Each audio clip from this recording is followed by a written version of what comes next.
fam, to HHN 365, a Halloween Horror Nights podcast. My name is Duff, and as always, I am here with my co-hosts, Jess and Jonathan. What's up? Hello. Hi. Hey, what's up? Welcome. Mike, where you at?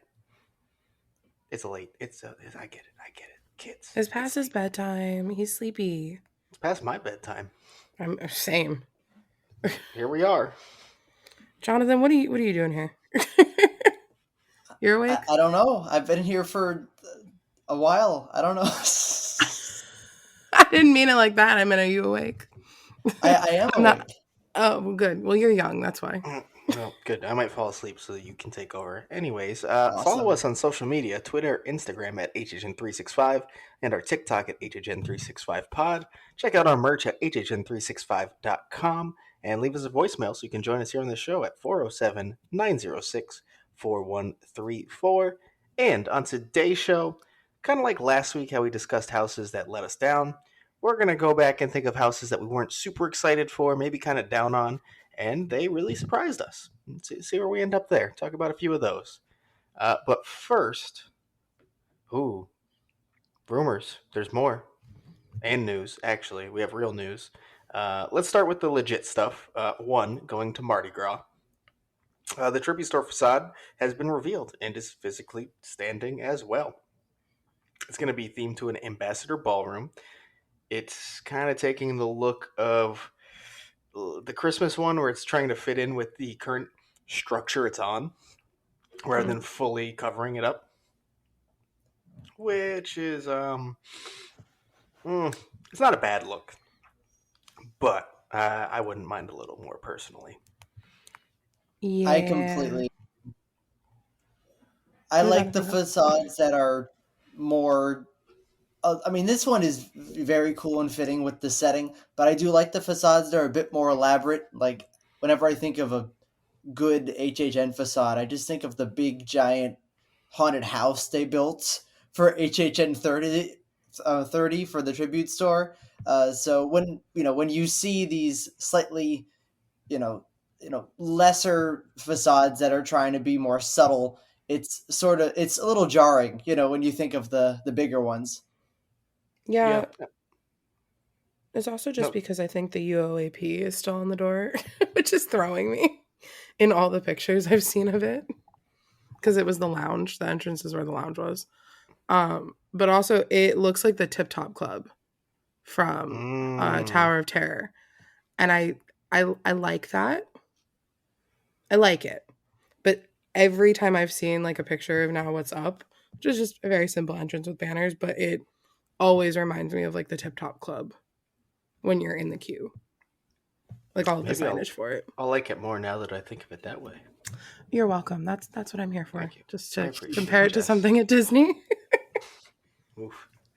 But again, I don't hate this one. Like I did not like the Christmas one. Didn't like the aesthetic. Mhm. Didn't like the whole idea of it. This one, on the other hand, I still think looks good. I would just prefer the larger scale sets. That's all. Yeah. It does look good where it's at. I will say the building looks great. Lends itself well to what they're going for, I guess. I'm just very curious. But Mardi Gras starts this week, so crazy. We're going to see it soon.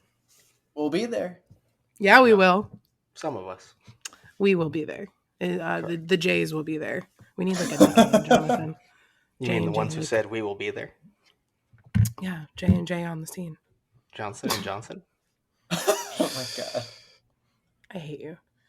Moving on. I've heard that before. Anyways, more stuff from HHN Vegas. Trademarks have been filed under many different formats for Universal Horror Unleashed.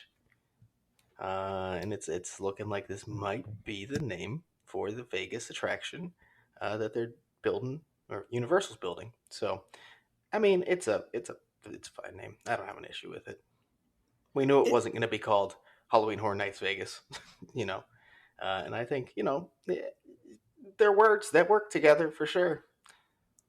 I think that no matter what it was going to be called or end up being called, or even if this is the correct name for it or not, I think we're always just going to call it HHN Vegas anyways. So I don't think it really matters, like in the long run, for us at least. It is very possible that us as a community will just kind of refer to it as HHN Vegas. I could see that. Yeah, but this is like not HHN. This is not a seasonal event that pops up and disappears for 2 months. So I don't think it should be called HHN Vegas. I agree with you. It shouldn't be called that. I agree. No, we shouldn't call it that either. We should call it what they want us to call it. HHN Vegas. I don't follow the rules. I'm a bad boy. They want us to call it Halloween Horror Nights. We're already over here going, no. I'm going to call it Horror Unleashed then. Oh. I'm a rebel. Ooh. Well, also the whatever acronym, UHU. Ooh-hoo. Ooh. Ooh. That's what it's called now. That's what you have to refer it to. Ooh. Hey, we're going out to ooh. Oh no. Oh, I love it. I love it and I hate it. But made it better at the same time. I think we made it better. And the H is always for Hell Block. Exactly. You know it's coming. Universal Hell Block Unleashed. Yeah, I expected it from Jonathan, not you. Oh, no. This is a full thing now. I've committed. We're all posting Hell Block stuff now. I committed to it too. H is in the chat. I'm very disappointed in myself, to be honest. Oh, just wait. Very disappointed. Just wait till they find out. Oh, God. Oh, we should. I know you're. We should probably plug the Discord for a sec. I think we already did that, but I feel like it's important. We did. I don't think we didn't talk about it because it's not on our notes. Oh. We have a Discord if you didn't know. Yeah, we've been talking about it for a couple weeks. They should fucking know, damn it. You should be in the Discord by now. Unless you're like not. If you're like anti-Discord, I totally understand. It's confusing for me still. But our Discord has an H emote from Hellblock. So now you have to join it. No matter if you like Discord or not, you can join it, click the H button, and then leave if that's what you want to do. Just to check it out. It's a pretty cool emote. You do have to leave an H in the chat. Yeah, pop in, leave an H, and then leave. Or pop in and stay. I don't know. Yeah, sure. Anyways, moving on. Jonathan, I appreciate that you put news in all forms, but I guess this is HHN related in a form. This is HHN related. I thought it was really cool. I talked about this on the live, by the way. So I would like to say that I feel like this is... I didn't realize this was news, or else I would have mentioned it weeks ago. Oops. If you go over to the San Francisco beer cart by Fast and Furious's exit, the Sambusa coffins has returned, now called vegan hand pies. But they're still coffins. But they're still coffins. Spooky hand pie. Ooh. This was important. We didn't have much news this week. I don't know what you want me to put in here. I talked about this 2 weeks ago. But now it's official because I forgot we talked about it. And then someone posted it online and I said, oh, this would be cool to put in here. I appreciate all the work you do, Jonathan. I haven't had one since they came back. I can't confirm or deny if they taste the same or whatever, but they were good during HHN. This is why people, when we do lives, they should watch them because we have exclusive information before we just repeat them again on the podcast later. You would have known this a week ago. Mm-hmm. So next month, join us at HHN 36 Live. Yep. What is that? February 19th. We already got the date. We do. I knew that. I don't know why I didn't say it. Yeah, that's the day that Willow's performing at Mardi Gras. Also, who are we going to see at? Who is it? Patty. Patty LaBelle? I was about to say the pie lady, Duff, the pie lady. The pie lady. Patty LaBelle on Saturday. I'm very excited. Okay, moving on again. All right. Jonathan, you want to take the last bit of news? So Sir Henry's announced has a Valentine's Day event this year. As we talked about before, but they announced both of the trails. The first one being Cupid's Revenge, and the second one being Truth or Dare. We can actually take a moment to read the descriptions of each. So let me pull this up real quick. And all right, here's a description for Cupid's Revenge. Centuries of bringing couples together has taken its toll on Cupid.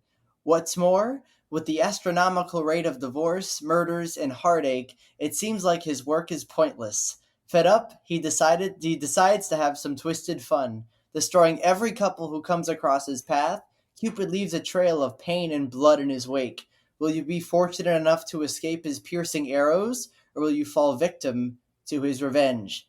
Before we get to the second description for the next trail, I have to say this description has me really excited for this trail. It seems like it's going to have sort of a comedic spin on Cupid and, sort of dark horror. And it sounds great. Yeah, I mean, it's very Valentine's Day haunt, obviously. But I do like how they kind of show how dark it can be just through that paragraph that we heard. So I think it has a lot of potential just from that alone. And also, Sir Henry's, they do their seasonal haunts really well. Absolutely. And now we got our next trail called Truth or Dare, and here is the description. Every Valentine's night, local teenagers dare each other to sneak into an old creepy house and leave a graffiti heart with initials as proof that they were there. Oh yeah, that's what they However, do in the spooky house by themselves. Sure. exactly, who doesn't do that? Yeah. I don't know. It's sounding real familiar right now, though. However, many who enter the house are never seen again. Dun dun Of course they dun. aren't. Legend has it that an old couple who died in their sleep decades earlier in that same house kills the teens who sneak in on Valentine's. But if the couple is dead, what is really going on in this old mansion? Will you find out the truth? Or will this dare become the death of you? Get it? Because the name of the Oh my trail god. is Truth or Dare. So they put them both in that Are last their sentence. names Nid and Sansi? No, I don't think it sounds like a graveyard game. It's just the okay.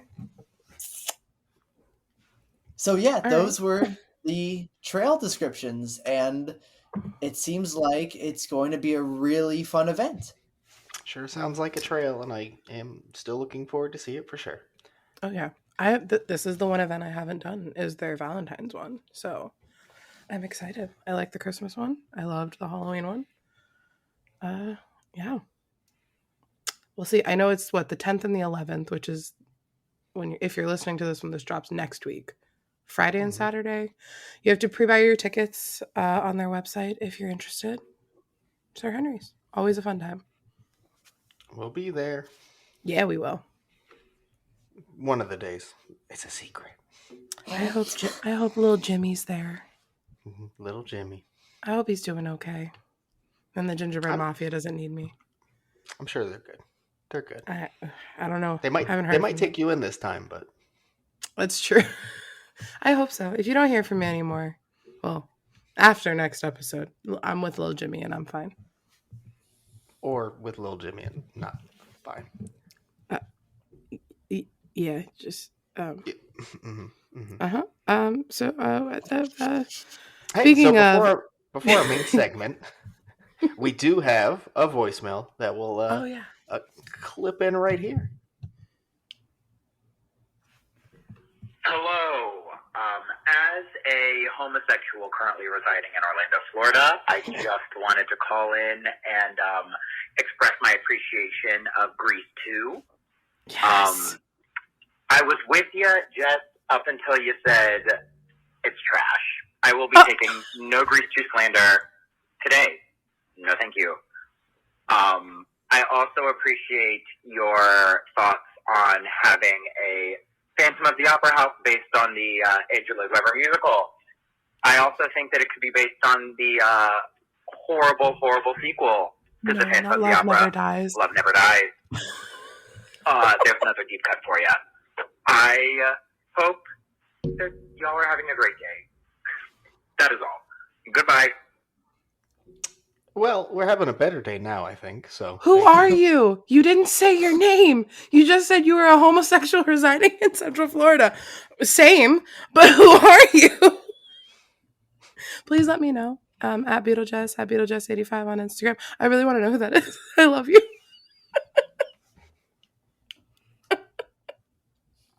Oh, what do you guys think of that? I mean, I enjoyed it. I have no reference points outside of Fan of the Opera, but yeah. Oh, Love Literally Never none. Dies. Love Never Dies was a sequel that they made for the stage, another stage show. Oh, okay. It was not very good at all. Andrew Like Lloyd Grease Webber 2 is a level glutton. bad, or Oh God, no, Duff. Well, maybe actually. Oh, maybe Love Never Dies is the Grease 2 of the theater world. Are we ready to talk about that? oh, Oh my god. not on the podcast, but okay. Mysterious Yep, caller. here we go.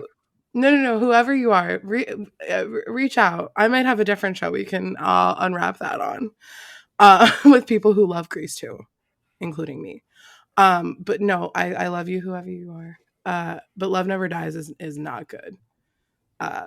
And the musical would make a great house. As I'm dropping everything. Thank you. Which movie is better? Would Love Never Dies or It was not a Grease movie. 2? Maybe Not it a was movie, but which production was better? You just heard. She said it is the Grease 2 of theater. But I like Grease 2 and I don't like Love Never Dies. Oh, you don't like it at all? No, but I also this is gonna get me in some hot water with some theater peeps or the gays. I don't love Phantom either. Like the stage show or the movie. How dare you? It's good. It's just not for me. I am like this is gonna make a lot of sense. I'm like an American Idiot, the musical kind of a bitch. Like I love a trashy bad show. But the classics are not what I'm here for. I love a contemporary moment. But yeah. I only know one American Idiot, and it's not a production. But I also don't like it, so yeah. Well, the show is Green Day. So yeah. Oh, Duff, we don't have time for that anymore. I think we've talked about Broadway already so much, and Mike's not even here. So I think Mike is probably disappointed. Mike, where you at? You could have been Come on, involved. Mike.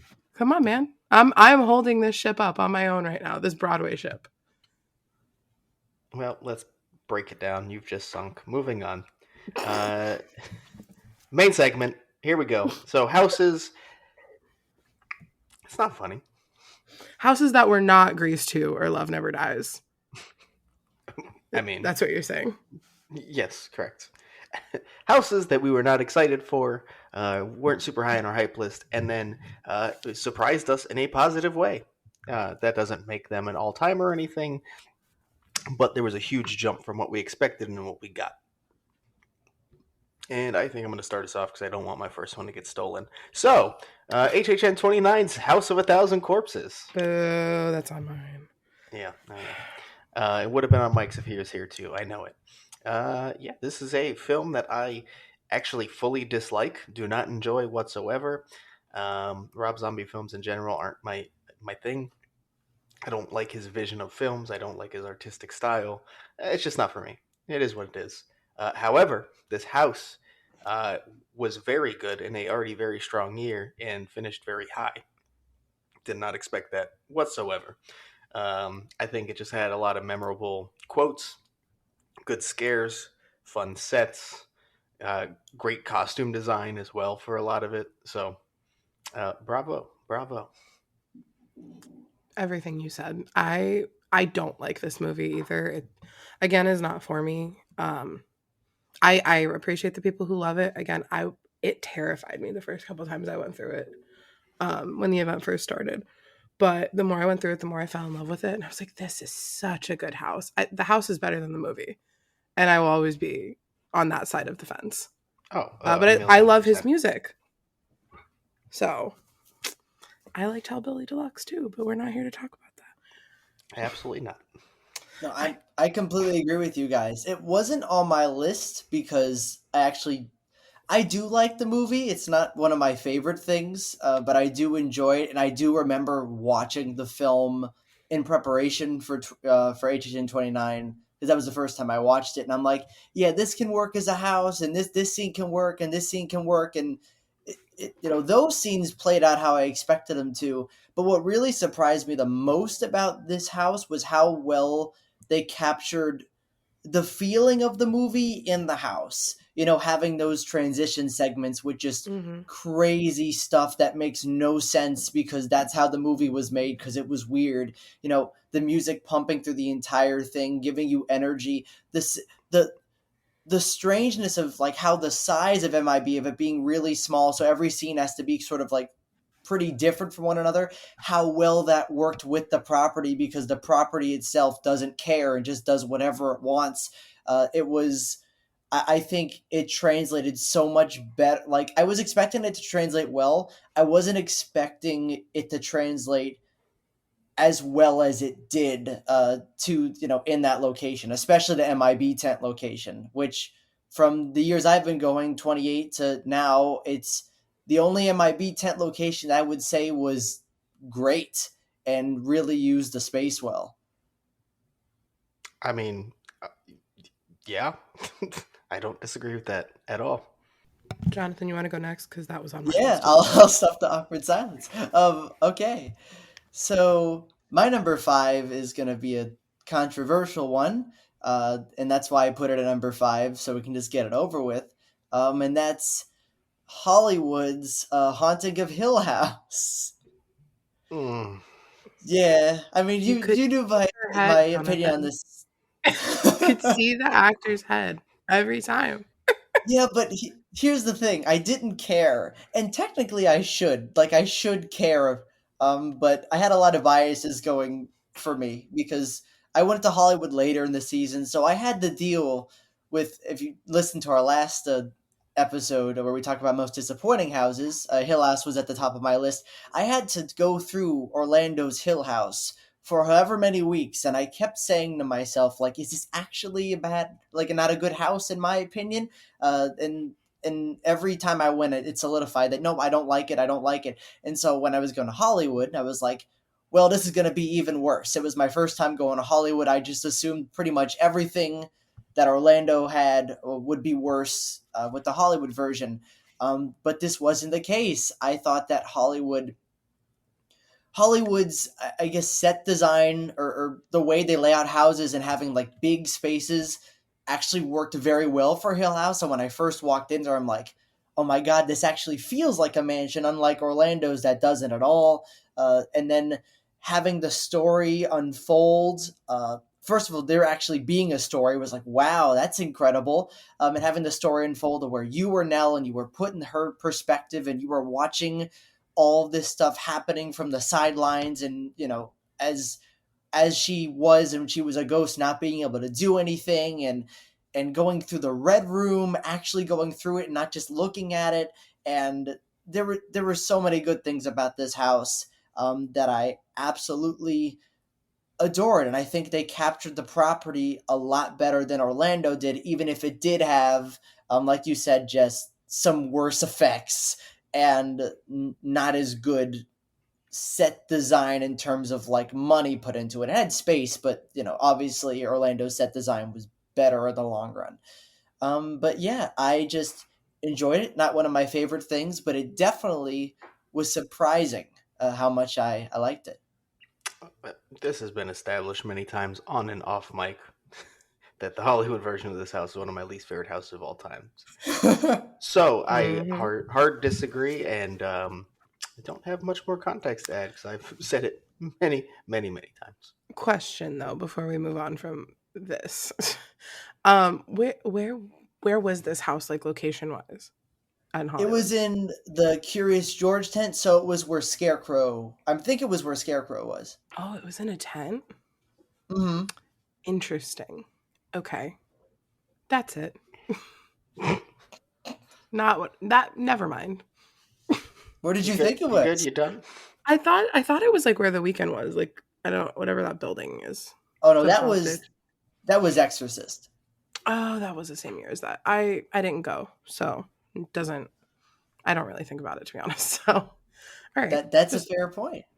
Because you said that they had it was very big. But like, do you mean like I've seen the video, but it doesn't help me with scale because I feel like that's not a thing in Hollywood that I can understand just off of a video. The hallways were wide. Maybe that's so they the were better Hollywood. word. They were Hollywood. They were Hollywood hallways, which I think works. Which I think worked better for. I mean, the hallways of Hill House compared to ours, which it was very very tight. Ours didn't feel like Hill House to me. Yeah, it didn't feel like a mansion. I get that. I didn't love ours either. So, but we talked about this last week. All right. We sure did. Moving on, please. Yeah, it's you. Go ahead. Oh, okay. So, one of mine was taken. But okay, I'm gonna go with one that is probably I assume it's on people's lists. Poltergeist from 28. Because I was not expecting much. Because like I've seen the movie, whatever. But I walked in this house, and I mean, based off the facade, everybody goes, "Oh my fucking god!" Because the facade, it really was that bitch that year. I only got to go through it twice because again, I wasn't local, and that was back when I went once or twice. But the 2 times I did get to go through it made like a huge impact on me, and I think I had this ranked like my bottom 2 going in to the event. So, wow. Yeah, that is a big jump. Yeah, I came out with it like I think top 3, I think. I don't really remember, but I definitely had Scary Tales near the top 2 for that year. But it was a year where I was hyped for the originals, so all of the IPs were very low on my list, besides like Trick or Treat. So, but yeah, Poltergeist really was that bitch. It was. Yeah, a lot of people do believe that. That's for sure. Yeah.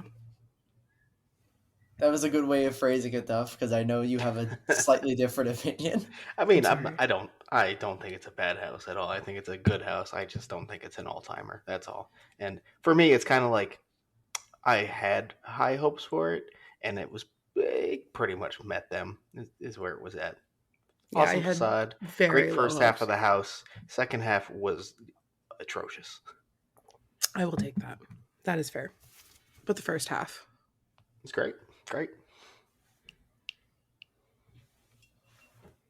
Jonathan, come on. I know you have a lot to say about this house. I was holding back because, I mean, this was my first ever HHN house in 28. That was my first year going. And like you, Jess, I only got to go through this house twice. I only went one day and had it, I did it for Stay and Scream, and then I expressed it later because it was, so damn good. I needed to do it again. Mm-hmm. But I mean, I agree with everything you said. You walk in, that was my first ever HHN facade.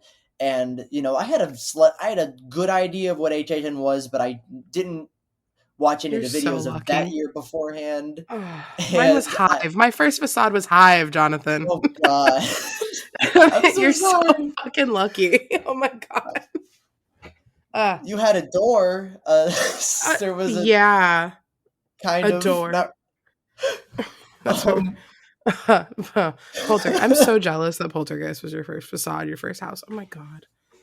It really, it was a blessing and a curse. It was a blessing because, holy shit, that was my first house. But a curse because every other house I went after that in 28, while I really did enjoy, nothing hit me as impactfully as the first time I saw Poltergeist. So every other, it's like, okay, it's all right. Even though, looking at videos now and looking at the past now, I'm like, I really wish I got to go through those other houses more times because I think I would have a higher, higher opinion of them, instead of, because the first night was all changed or perspective was changed because of Poltergeist.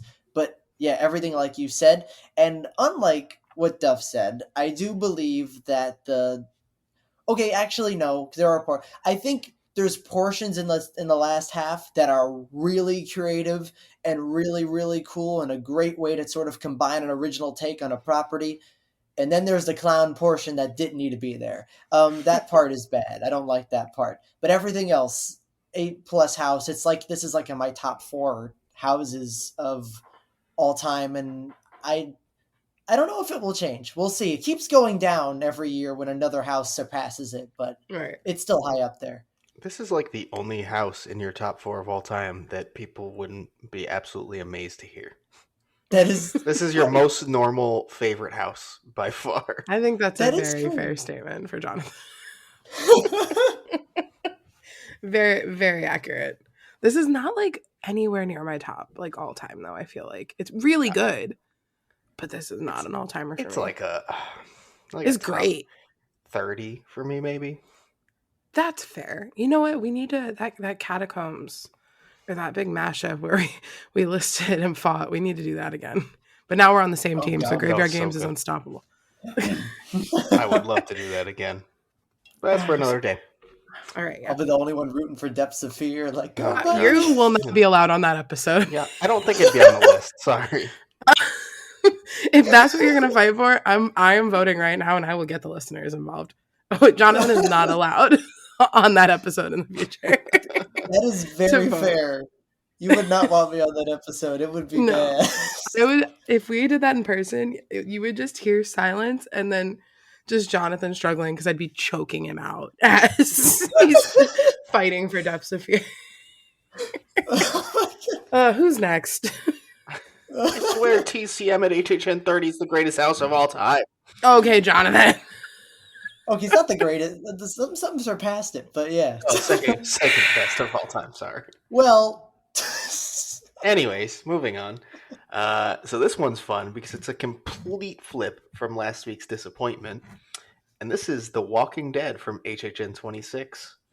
Not a great house by any means to me, just very good, fine, did the job, and exceeded my expectations by a lot. Obviously, the Walking Dead fatigue was not only set by this point, it was overwhelmingly painful. And I think in its final year, in my opinion, it had its best house. And basically all it was, and this doesn't mean a lot to me because I didn't watch the series all the way through, is it was basically a highlight reel of the entire series. The best, most memorable moments they had, they just kind of shoved them all in. And to me, that ended up really working as an outsider of Walking Dead fandom. And I know most people agree that this is at the very least top 2. I know HHN 24 is the typical favorite one, but I think this one is my favorite Walking Dead house they made. And it wasn't on my hype list. I pretended it didn't exist. And suddenly it was fine. So that's a very big jump. Very big jump, to say the least. For The Walking Dead, that's a compliment. I don't know if there's been a house I've been less hyped for than this one ever. Ever. I believe it. I remember being like on the edge of the community because I followed everything, but that was the year before I went. So everyone was like, The Walking Dead again. Mm-hmm. So I understand that. You're just acknowledging it. So the fact that you're giving it praise however many years later, good for you. I know, right? Growth. Right? It's crazy. It feels wrong, but so right. Something good came out of those years. I mean, Walking Dead, would I have liked it as much if it was like its first year and like I didn't have fatigue? Probably not. I think to me, part of what was so good was that I disliked almost all of it previously, and especially the previous couple of years before that were like, oof. Or the previous year before that was big oof. And then, to get a decent one, it's like, hey, look at that. Look at you go. I'm sort of proud of you, but please still get the fuck out of my place. Did they say it was the last year for Walking Dead? Or no? No, I don't think they said it. But okay. I think it was like one of those. I don't remember. I remember that it was kind of like a known thing, but I don't remember it's because they said it. I just remember like it was known that was the end. Oh, well, was it because the show was getting less popular, maybe? Maybe. I don't remember. Yeah. I just... I know that... Wait, we haven't talked about The Last of Us at all. I don't want to give spoilers, but I know it's not the same, but I'm worried about more zombie fatigue in the future. Well, Last of Us zombies are a little different. But, I know. They're a lot fucking cooler. We'll talk about that later. Yeah. I was just like, wow, we never talked about it. We're on episode 3 now. Wow. Speaking, I get to watch that tonight when we're done recording. I still have to watch episode 2. I have to watch all of them. I'm going to be up till 2 a.m. How great. Hey.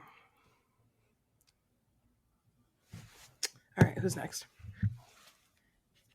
Whichever one you want to go.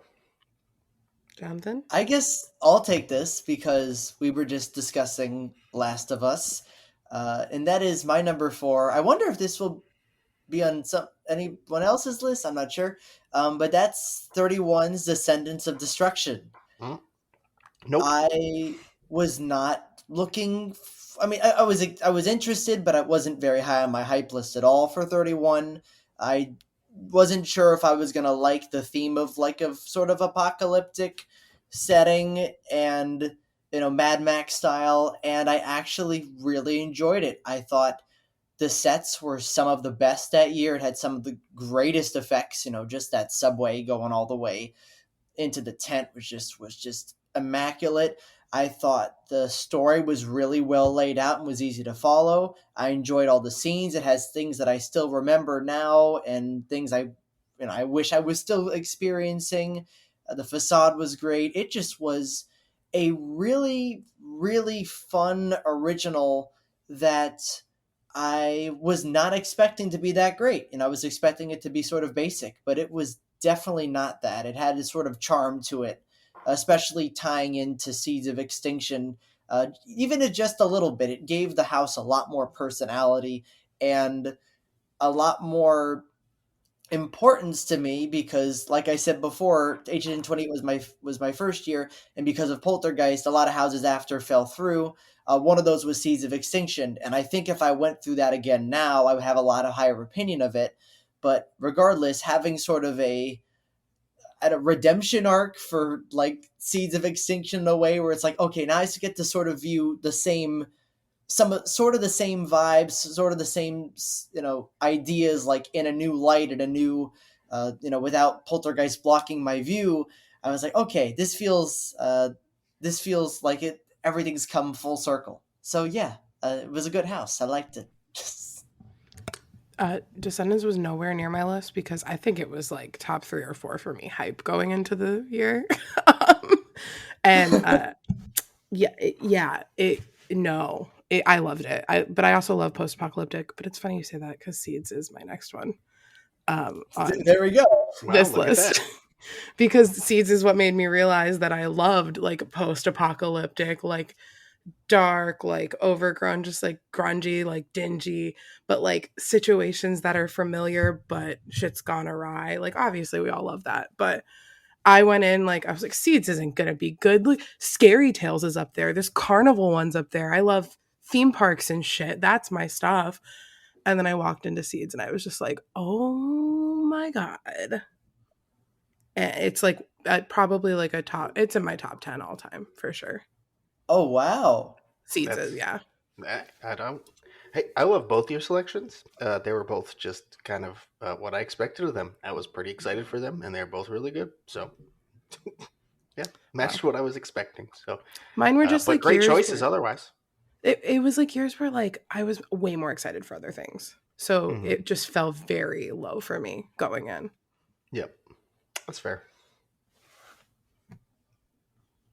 If there's no more about those two properties, I guess I'll go to my No. next one, and that is feels like low hanging fruit a little bit, but HHN 31's The Horrors of Blumhouse.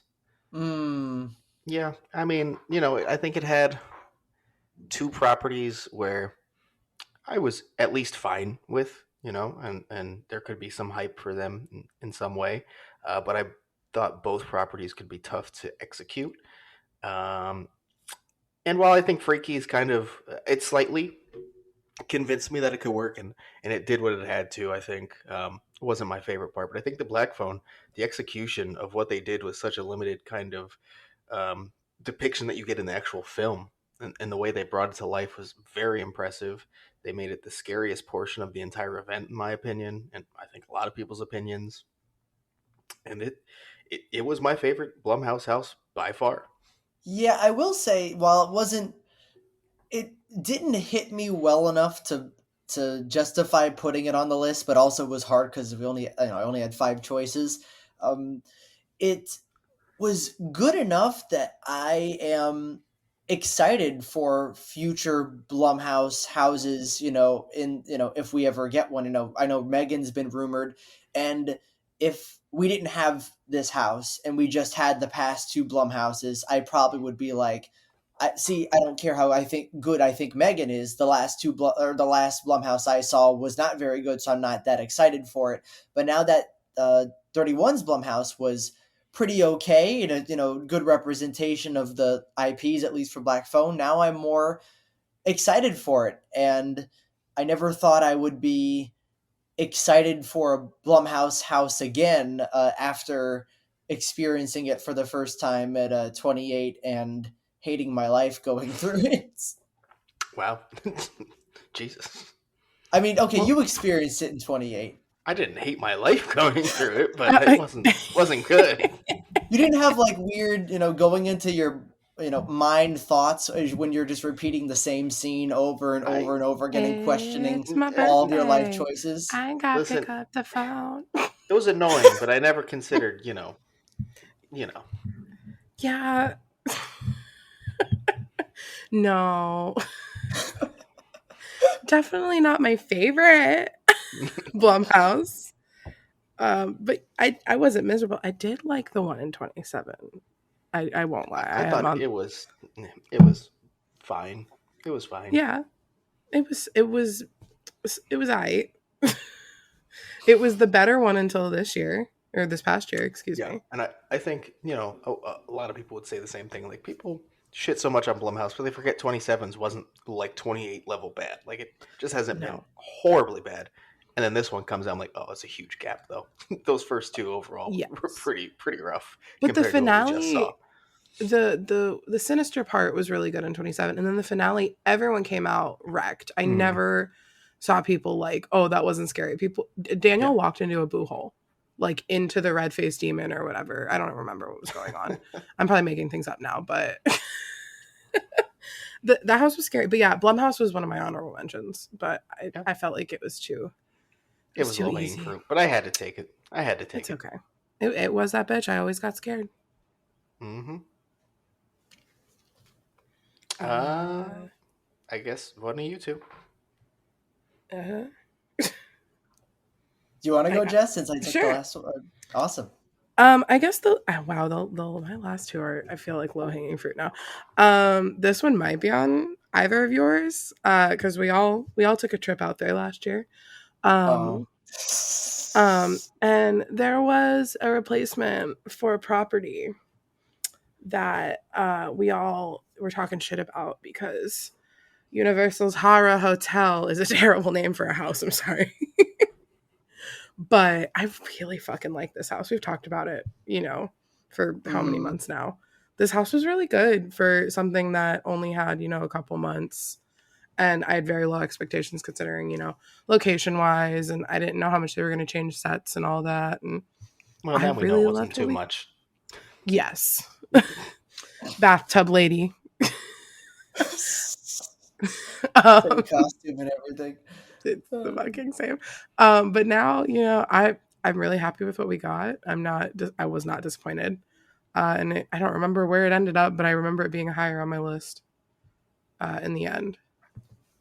Yeah, I didn't really write an honorable mention list, but this was absolutely be on it. And to be honest, I didn't consider it because I knew you were going to take it because we had slight discussions about this. We did. And I knew you were going to grab it. But it definitely deserves a spot on my list. It could fit for sure.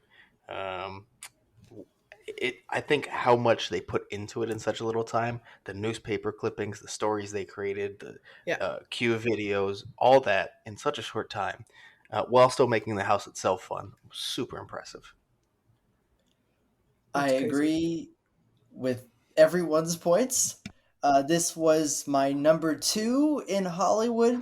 I really, really enjoyed it. I thought it was very good, and I don't know what else to really add. I think they did, amazing work with what they had, and it was a great, interesting, creative, and fun original, which I guess surprised me more considering the year before I went in 2021. My first experience with the Hollywood original was Pandora's Box, and I absolutely hated it. I thought it was one of, it was so loud that I couldn't even focus on the house. I thought it was very bad. So that like experience not only an original, but an original that wasn't even supposed to be an original, and thoroughly enjoy it at Hollywood. Really surprised me, and yeah, I really really liked it. So I guess I'll go now. And next up on my list for number three, I actually put two houses because I kind of view them as the same thing, even if they're the same houses. And they're both in Hollywood, and these are both Halloween houses that I've experienced. So Halloween 4 in 2021 and Halloween, just the original movie, in 2022. I think the 2022 version was a lot better than Halloween 4, but I still liked Halloween 4. And it was surprising because, as a lot of people know, I don't know if I've said it that much on this particular podcast, but I don't like Michael Myers, at least the Orlando versions. I do not like the Halloween houses. My first one was Halloween 4, and I did not like it. And next one was Halloween in 2022, and I did not like it. I do not like Myers at Orlando. I think it's just repetitive, and the sets aren't that anything interesting, and it's just do over and over and over again. But Hollywood had something different in both houses that Orlando did not have, and it's just one word, and it's crazy to think about. But that word is scares. These houses like actually had scares that were effective and got me to jump multiple times. These Myers did not act like Michael Myers is supposed to when they were scaring you, and to be honest, that worked in its benefit. And Orlando's Myers kind of just usually are pretty still and they don't move a lot.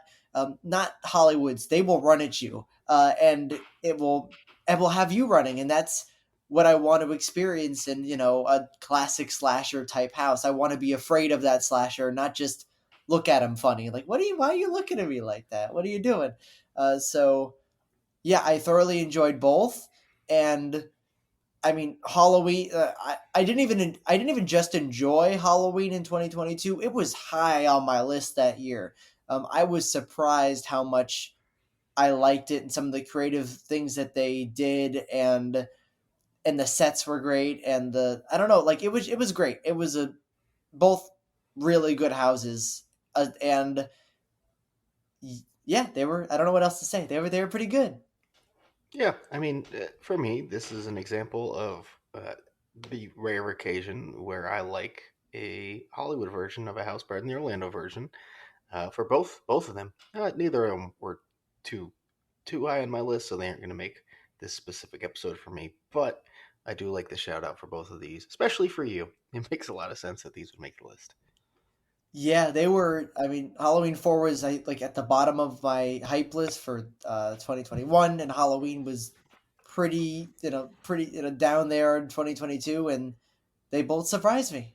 Myers was good, and that is a miracle. Do do do. Do.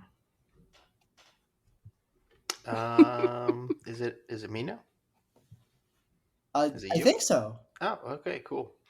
So this next Yeah. one, I didn't have it low or anything on my hype list. It was like middle of the pack, but it ended up being a top five all time house, and I'd say that's a pretty large jump from just thinking, yeah, it'll be a fine original, I'm sure. And that's HHN 27's Scarecrow the Reaping. Mm. It didn't have too much to spoke to me that spoke to me just from what we had from the single paragraph you get, and there was a little teaser video as well. I was like, okay, I could see how it work. That was about it, and it ended up being one of the scariest, one of the funnest houses that I've ever experienced. So, what else can I say about Scarecrow that someone hasn't already said on the podcast, including this one? It's just a phenomenal house, especially if you got a good run in that house. It felt unstoppable. So yeah, easy choice to have this on the list for me. Oh yeah, Scarecrow. I didn't put it because I had a feeling it was gonna end up, and for everything you already This said. I won't was, reiterate. I mean, that's a house that I wish if I could go back in time and experience, this would be one of the houses because it just sounds so impactful. And one of my favorite things in Horror Nights are the scares. I love getting the shit scared out of me, and this seemed like the house that did that for a lot of people. So I missed it by 1 year. Oh boy, big bitches. Those are some big ass bitches. God, they were so. That was the one thing that I didn't get from Hollywood's, and we've talked about it before. Is just the size of the actors was just so. It made you feel so unsafe. Actually intimidating. Like in the best ways. Yeah, I was.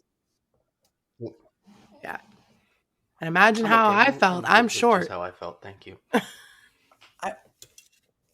I was kind of surprised, actually, hearing, you guys say how scary Scarecrow was in Orlando, going through Hollywood's version. And while, I mean, that was my favorite house of Hollywood that year, no doubt. And like my second favorite overall of all the haunts I went to that year, I was surprised how it wasn't as scary as I thought it was going to be, at least during my runs. I think I had better scares in other houses in Hollywood the day I went compared to the runs I did of Scarecrow, which I was really, really shocked by. Hollywood's was nowhere near. I mean, I want to say it was nowhere near as scary, but also I feel like in the moment, I mean, however many years later, I can say, 27 wasn't that bad. I was fucking terrified. I've talked about it on one. My scariest moment ever in a house was still from Scarecrow in 27. And right behind it is Monsters from Hollywood. But yeah, I felt like Hollywood's it never gave me the panic that Orlando's gave me. It replicated a lot of things. For that, I will say the intensity was not scarier. one of them. It didn't.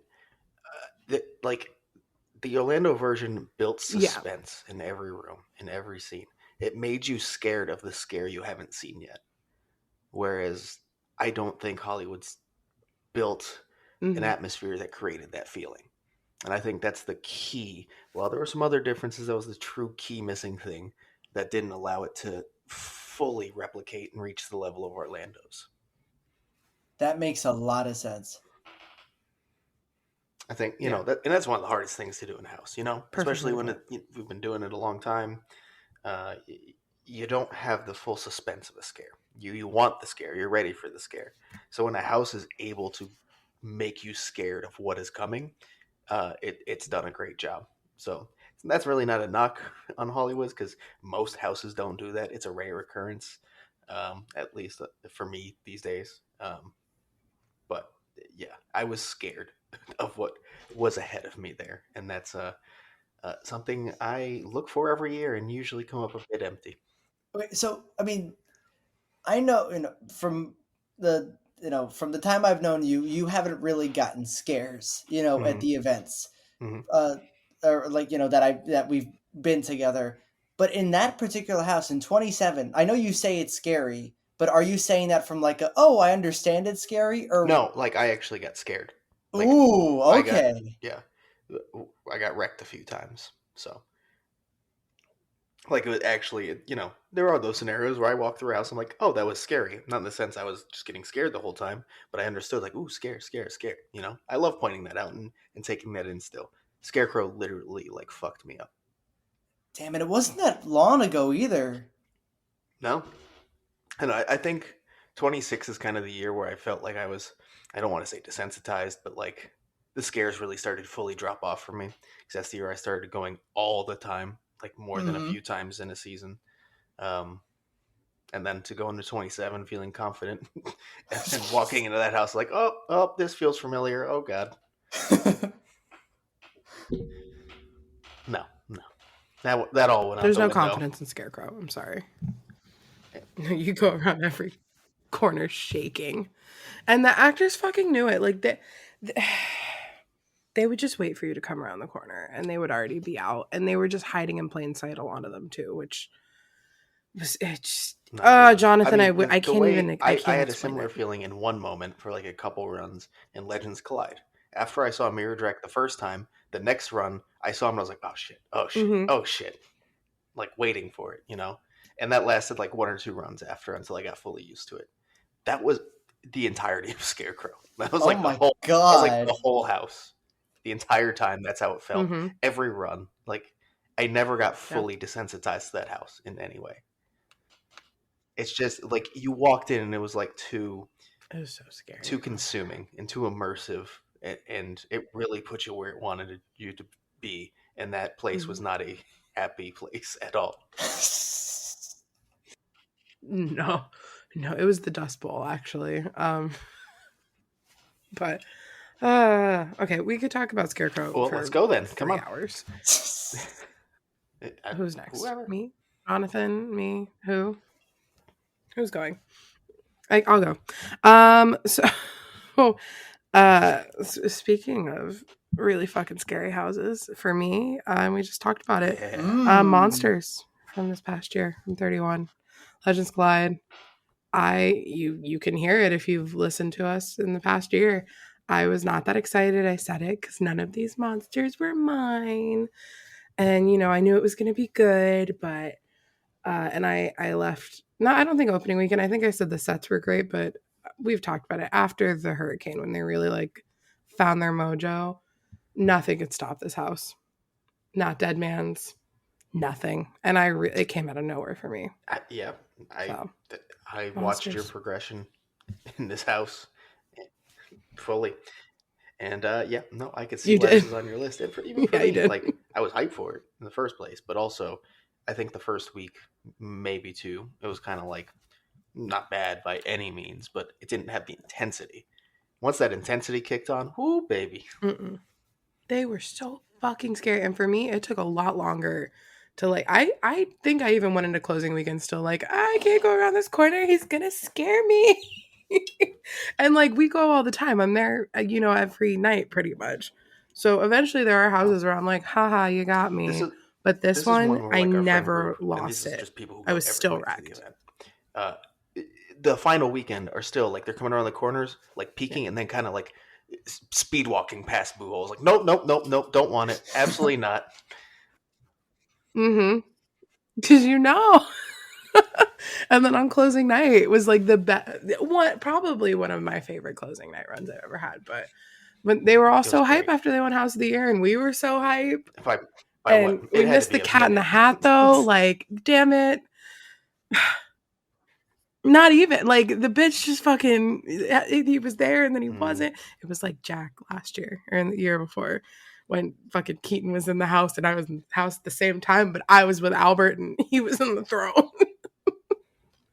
It happens all the time. But yeah, Legends Collide was that bitch. We won't talk about yes, on the complete opposite episode. We talked about that last week. Go back and listen if you haven't. Do you want to hear us talk about Legends Collide, the other one? Yeah. Ugh. I think there was like a period of 3 or 4 weeks, starting with the hurricane, that this house went from the bottom of my list to near the top. During the season, the house is obviously changed, where the rankings are, because, I mean, especially that hurricane night, every time I went through, I just died. Like, I don't think I've been that scared in a Horror Nights house during those particular runs since my first year going in HHN 28, where everything's gonna get me because I'm not used to it yet. But like they legitimately had me running out of the house the minute those 2 scares hit right near the end with either Dracula or Mummy or Wolfman and Mummy or whatever, and they both would jump out of their boo hole to get me. Like, I think the Wolfman like went all the way out, and then okay, actually I remember the chain of events. It's all coming back to me now. Memories. So first the Mummy gets me on the right, and I'm like, and then the Wolfman gets me on the left, and that's usually where the scares end. But then the Mummy decides to like go all the way out of the boo hole and reaches his hand to get me again, like just across my like right in front of my face. And I screamed and ran out of the fucking house. I didn't even see who was the winner that day. I did not care. I just needed to get out. So that was like one of the best scare moments I've ever had in any house. near the end of the event, I started getting less and less scared, and I don't know particularly why. It just wasn't hitting as well. But during those 3 or 4 weeks, that house was terrifying. It was hard to walk in it. Yeah, I think a lot of people felt that exact way. So scary. Yeah. No. Come back, baby. Well, Monsters. don't. I miss it. Repeat, but I miss you so much. No. New houses. I hope you're doing great in the big HHN in the sky. Yeah, that's what I like to think. Where everything exists forever. Is it me now? Yeah. I think so. Cool. So this is my last one, and Jonathan? I'm gonna finally yes, bring it out to Jonathan. Hollywood for this. In the house that has absolutely no business being on this list, it makes no sense. I thought this is a repeat house. They did the same exact thing, so I got to watch a POV from the previous time. I thought it looked terrible in video. It's just everything I don't want in the house, but it clicked and worked for me, and I don't know why. Don't say it. That is Jonathan's favorite house of all time. Oh my god. The Curse of Pandora's Box. Oh my god. Specifically from HHN 2021 in Hollywood. Oh. Yeah, it's it looks like they went to Party City and threw some stuff together and called it a day. And I love it. It makes no sense why. I loved it. It had a pre-show, which was a shit ton of fun. I thought the character designs, as corny as they could be, were fun. They were interactive. There were just some fun props in there. Yeah, and it was just a fun experience. And I did it multiple times, and it held up every time. So I don't know what it was that worked about it. If they tried to ever do anything like that again, I'd probably hate it, like I would expect to. But that's why this is on this list, and it's wrapping up my list because this is the most impressive one to make the list for me. Like the others, I can all make a case of why they would have been there. This one, no. I would have never in a million years thought I would have even enjoyed the house, let alone put it on a list like this. See, we've come full circle because I started out with Hill House from Hollywood that everyone's like, no. And then you're ending with Pandora's Box, which I'm like, absolutely not. Yeah, we enjoyed each other's least favorite things ever. Exactly. Look at that. Wow. I just want to say I didn't get to do Pandora's Box, but I've always said that it should have been a 3D house just based on the paint. I mean, not that I want that, but... And it looks like it was, and they were just like, oh, we can't do glass. We don't have the budget for the glasses. It's fine. Marty's like, nobody will notice. But hey, we don't support Ellen here. But my favorite video of her sending her producer through the houses is when he went through this with Lizzo, and she twerks, I think, onto the Medusa head puppet, and it like when I'm not having a good day, that video will 100% make me have a good day. I'm probably gonna go watch it when we're done here.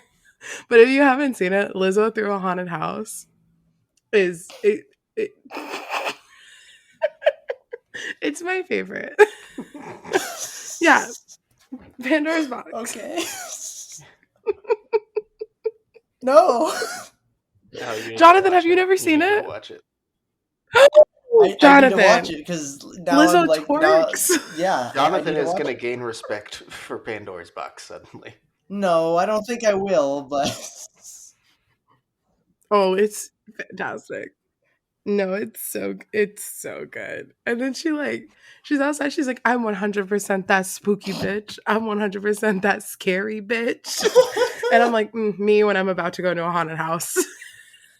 Hyping myself up in line. That's going to be my homework after we finish.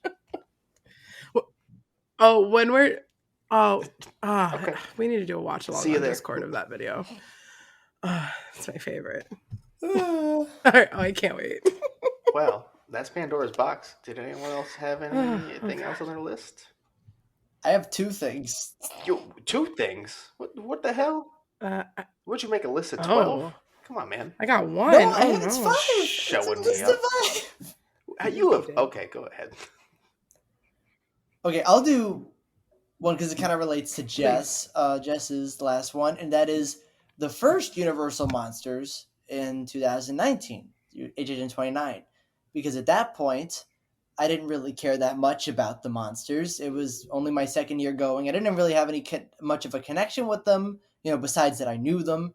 And so I'm like, all right, like it should be fine, I guess. It's Dracula and Frankenstein, it's whatever. And then I went through it. I'm like, no, this is really damn good. This is incredibly good. This is better than good. It's great, and it started off my love for these monster houses, and it's made me want to see one every year with different monsters. Let's not do the same ones again, but maybe want to see them again, and anticipating them and getting excited for them. I think they did almost, every monster perfectly. I think everyone got a good amount of time. It was so scary. There were scenes in there, like the mummy scene, that destroyed me. The Gillman scene, which was incredibly, it was immersive, it was fun, the costumes were great, and there were so many things so many iconic moments from this house that I keep remembering. And it's so funny remembering back, before going to 29 and just thinking that's gonna be fine, and it turned out it was the opposite of just fine. I really like that house in 29. I will not lie. I went in with really high expectations though, but I can see why you didn't. Like you did, but you didn't. Like you said, a lot of people were like, "Oh, the monsters have been here a million times." I remember, like, oh, everyone talks about that black and white house that I just found out last week was a replacement house. Um, and people were like, "Oh, it's either gonna be shit or it's gonna be great." So I remember like a lot of people talking about that and like being a local that year. But I was just going in. I was just hyped for the monsters because I love the monsters. So that's why this isn't on my list. I went in, I think, with this in my top. It might be lower because the first haunt I ever went to, it was Fright Nights, I think is what it was called, at the South Florida Fairgrounds. Yeah. Oh god. And they had a house that was based on Frankenstein. So I think subconsciously, since I already went through a Frankenstein-esque house, when Universal's like, we're going to do Frankenstein, I was kind of like, whatever. And I think that might be another reason why I wasn't super excited for it, even though it makes no sense because they were completely different things. Already, I just went through one. You had monster fatigue. Too much already. That's because it was Fright Night's version of it. Yeah. Hey, but fun fact, me and Jonathan share the same haunt. Same first ever haunt. Look at that. Right? Aww. I never went. It was too far away from me, which is funny because I wasn't that far away from Johnny, to be honest, but okay. Give or take.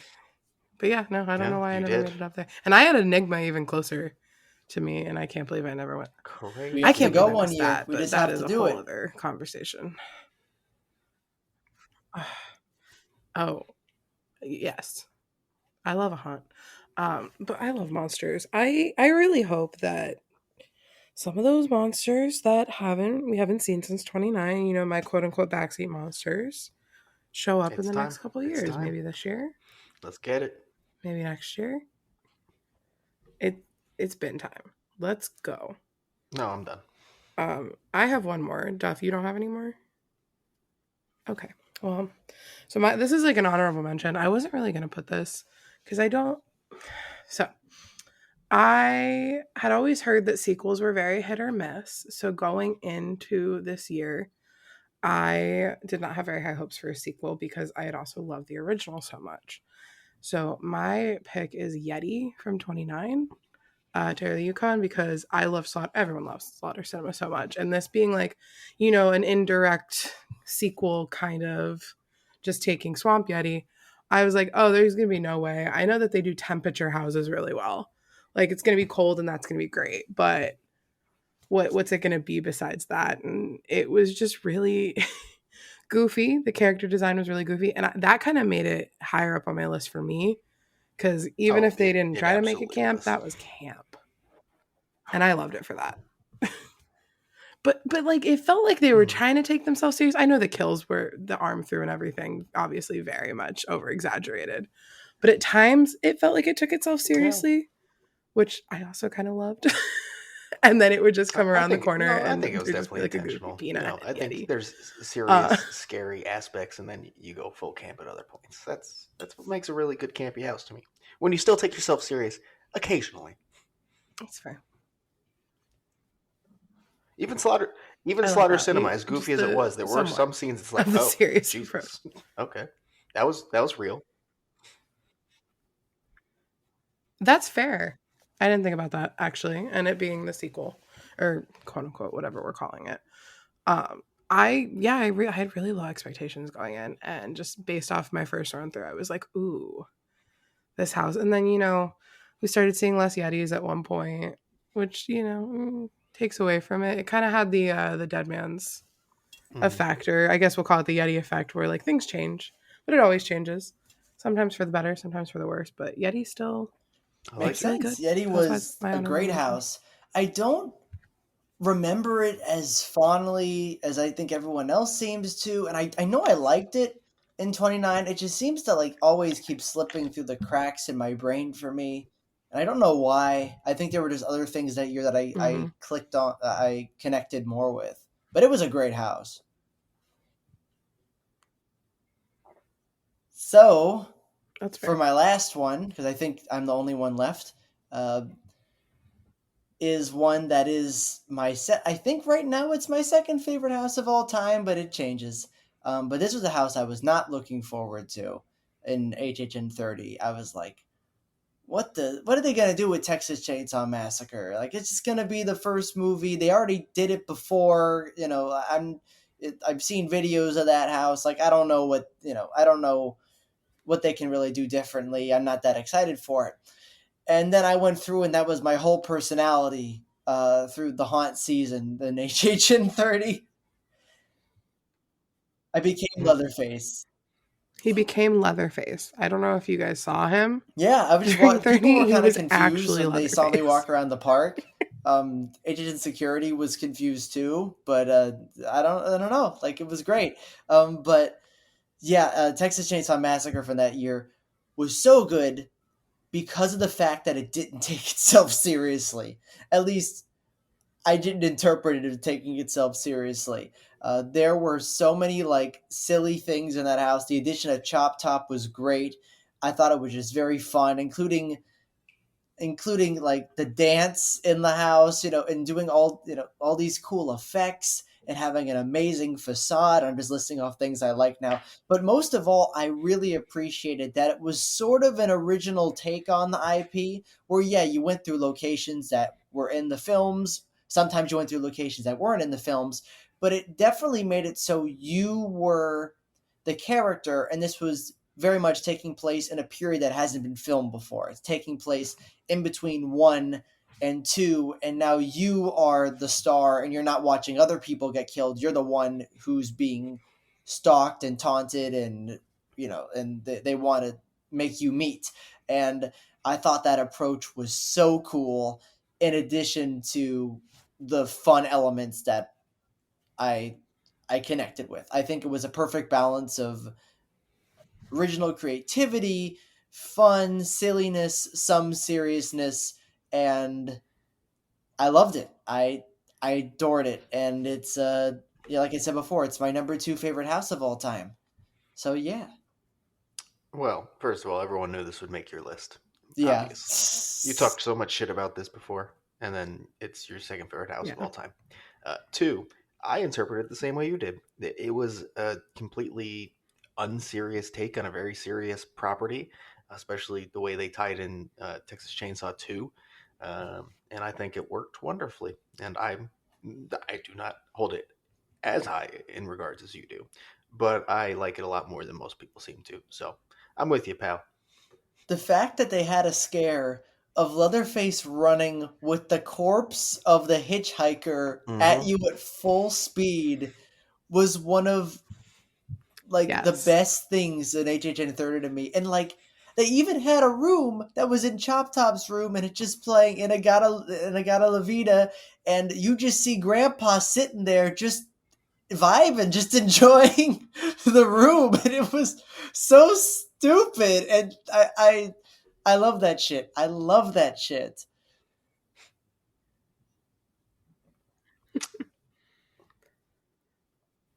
That's fair. House, but it's I have very weird opinions. That's my whole my favorite. Oh, Jonathan, trust me. I learn more every time I hang out with you. And I mean that in like a loving way. In the most loving way possible. Your takes are it's wild. Great. It's great. We need people like you. Wild is the word. Wild is definitely the word. I will say, I think I saw the Leatherface with the hiker body on him twice the whole year last year. He never came out for me. Yeah, he was there. I saw him, but he never would move. He would just be chilling. Look at your hair and I bet that costume was heavy. No. Same, honestly. Yeah, I never got it as much, but I love that you love it. I love that. Well, are we officially dried up on our lists? Yeah. Yeah. This was hard for me to make because I normally have really high expectations. Which is why the other list was so much easier. Sounds like I'm going to like it. Expecting so much, it's easy to get let down a bit. Like, it's literally a case of, while all these are on the list for good reasons, it takes like a Curse of Pandora's Box scenario where I'm like, what just happened and why do I like this? You know? That was the only one. When I thought of this list, House of a Thousand Corpses did come to mind quickly as well, but Curse of Pandora's Box was like, yeah, this is the one that is on my list. It is my top, even though this isn't numbered. This is my top. You're aware of that now. And I think you're aware of that when I talked about it. Yes, we are aware. Yeah. So next week, join us for most mid-houses. Oh, God. Ooh. Well, that just sounds like we have that's not what we're doing. That's not what we're doing. Joke. The truth is, yeah, we know what we're doing, and it's not that. Next week's exciting. And I won't talk to you guys next week. Wow. No. But I'll be on the episode, and Mike will be on the episode, and you guys will be on the episode, but we won't talk. Aww. Yeah. Weird. Yeah, correct. We won't talk to each other. Oh, we won't talk to each other. Wait, what? Next week's episode, all four of us will be on the episode. However, all four of us will not interact with each other. Yeah. The listeners are going to be very confused. They're not going to understand what's going on. I'm already confused, and I know what's going on. Yeah, two of us. You're going to hear two. We will all be here. You're going to hear people. All be here. Jonathan, we need like a superhero duo. Johnson and Johnson. For when we're God. Okay. That's not what we're doing. That's not it. You're on a different adventure. Listen, 365 is splitting up. Not splitting up. We're dividing and conquering. Sorry, we're dividing and conquering. That's my favorite Cartoon Network show. Oh, John. Eugene just texted me and said Beetlejuice. Oh, God.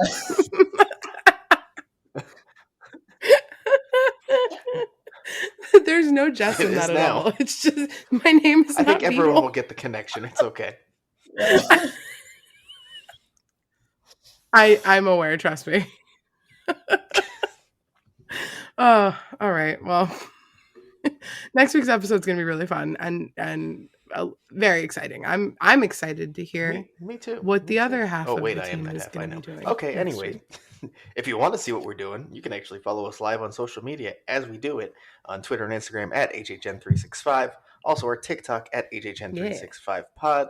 Go check out our merch line at hhn365.com and leave us a voicemail, as unnamed fan of Grease 2 earlier did, at 407-906-4134, and go join our Discord server. That's going to be available in the description, and then all our social medias as well. I definitely recommend following all those, and also the TikTok, because there is a chance when we're at Mardi Gras, we decide to film things. It's not a definite, but there's a possibility. So yeah, it's or a live possible. maybe of the It's parade or possible. something we're doing. I So don't know. if you want to We'll figure see it out. some of that stuff, if we do that, then you should follow us there. Yeah, Beetle John will take care of you guys. Oh my god. Yep. Eugene has sent another one in. That just sounds like a marathon of Jessathon Jess. was the second one. I like Beetle John. They're getting worse. All right, that sounds like he's just encroaching on my space now. Oh my god. Jonathan, stick with Leatherface, bitch. It wasn't bitch at the end of that. Lovingly. No, bitch, and like yes, bitch. It's okay. It sounds aggressive because I'm hostile. I'm sorry. Tired. Oh my god, we're not even in the same room, and it sounds like oh my god. Well, we'll see you in the streets.